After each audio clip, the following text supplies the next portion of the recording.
Okay, now this one is big as well. Failure, failure. It gets such a bad reputation, and every time I hear someone say they failed at something, they didn't try anymore, or they stopped, or last time they did, they failed. They're just replaying something where it didn't work before, and why it's so bad is because it's not true about the next time, and it's not true of failure. Now, I can explain. We are conditioned. Everything we do, how I am, how you are, is because of our conditioning. The way we grew up, the cities we grew up, the family dynamics that we had, the friends we had, all that shaped us into who we are when we came into adulthood.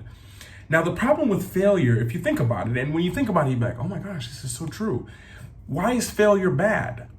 Because in school, failure meant you didn't learn enough. You weren't ready for the test. You weren't good. You failed this test. This is bad. This is school. But in real life, failure is feedback.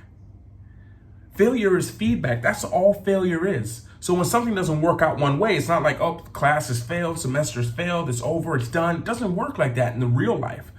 Failure means it didn't work. Now, there's many ways why it didn't, and you use the feedback of how it failed to figure out why it failed. If that makes sense to you, to understand that because I failed at this, one time doesn't mean that it's over and it's done and it's finished. It doesn't work like that. Something failing and not working. This should let you know that, okay, that doesn't mean I stop. It doesn't mean I quit. It means I do it a different way.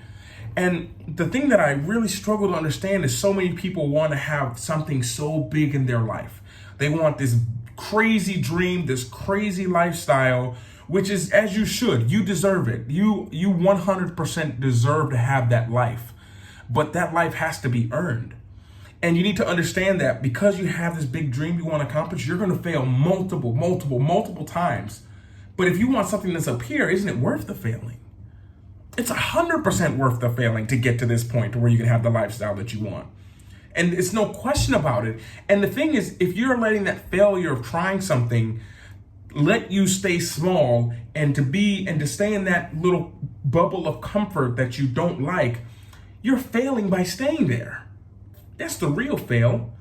But coming up and showing up, and we'll talk about it later in this month, is being consistent. All these things, they help you so that the next time you go in, you're ready for that test because you've used the feedback you've got. So many of you all, like me, you started one project, it didn't work. You started one YouTube channel, it didn't work. You wrote one book and it failed, it flopped. That's feedback for you.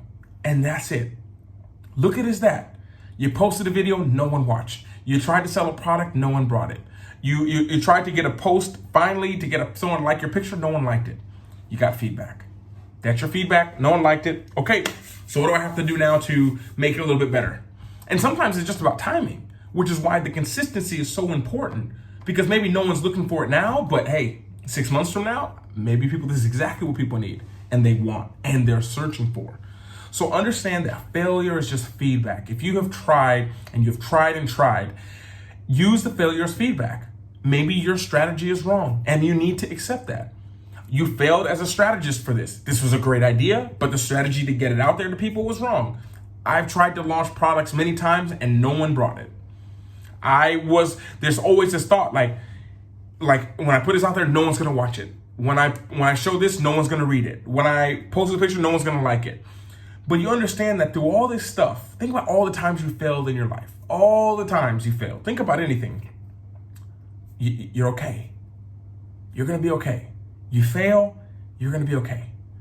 Now you've got your feedback, go at it again. You learn by failing. In basketball, my pro athlete career, you learn by missing the shot. So the next time I need to arch it more. I need to have my feet squared. Oh, I need to get a little bit of push on the ball. Oh, I need to follow through. This is feedback. You can look at it as failure. Yeah, it's failure. I didn't push my arm high enough. Yeah, it was failure. I wasn't facing the basket. It was failure. I was off balance. Or that's feedback. So when you look at it, I failed at this. Instead of you got to reframe it. Like, what is the feedback I got from this? Oh, I held a master class and didn't have as many people show up as I thought. I'm like, I should have given people more time. So next mastermind I ran, it was longer in advance, giving people a 3-week head notice.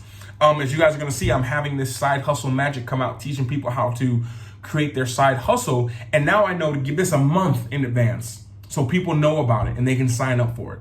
And this is something that is so important because you need to take it as feedback. If you don't take it as feedback, you go in there with the mindset like I failed before, oh my gosh, I'm gonna fail again. And that's a losing strategy already. So understand, anytime you feel failure, like you're gonna fail, understand that failure, it's only feedback for you to go at it the next time from a different perspective, from a different point of view, and more importantly, to not feel guilty. The fact that you tried and failed and are trying again is already a victory. You have to look at it as you've already succeeded in the steps that are required to succeed as an entire the project or whatever it is that you're working on. You've already taken a victory step. You've lived to fight another day, and you're going in there for the second battle. But it takes many battles to win the war. And just because the failure beats you the first 2 or 3 times, it's not going to win. You fail when you stop. So it didn't work. Take that as feedback. What'd you learn from it? How can you apply that for the next time so it doesn't happen? And you go about it. You fail again, you take that again. What'd you learn? What can you apply for the next one? And make sure it doesn't happen. And you just keep going like that. Eventually, after 3 times, 30 times, 300 times, 3,000 times, you'll find the way that works best. And then you've made it. And it was worth it. And more importantly, the things that you failed at, you can now teach and show other people so they don't have to fail that many times to get where. They can learn from your failures, as you should be learning from other people's failures, so that at the end of the day, the feedback of failure is what the direct reason that you will succeed.